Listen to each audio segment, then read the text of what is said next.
in your English Bibles today, you'll find 12 more verses after that, after chapter 16, verse 8, and often they'll be in double brackets because the translators will tell you in a footnote, these verses weren't originally in here, these were added by later scribes. In these verses, in these added verses the scribes added later, but we know they're added later because they're not in the earliest and best manuscripts. The writing style is different from the rest of the Gospel of Mark, and in fact there are inconsistencies between this ending and the verses that precede it. So this is clearly an addition to the Gospel of Mark.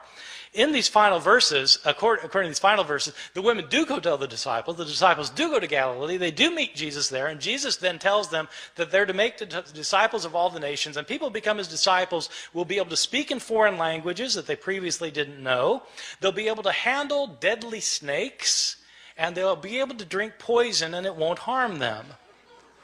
These are the verses that the Appalachian snake handlers in my part of the world use to base their liturgical practices on. I've always thought that sometime in the ambulance on the way to the hospital, somebody should point out, well, actually those verses aren't in the Gospel of Mark. I don't think it's crazy. It's just a sign from God.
Pick it up and kill him.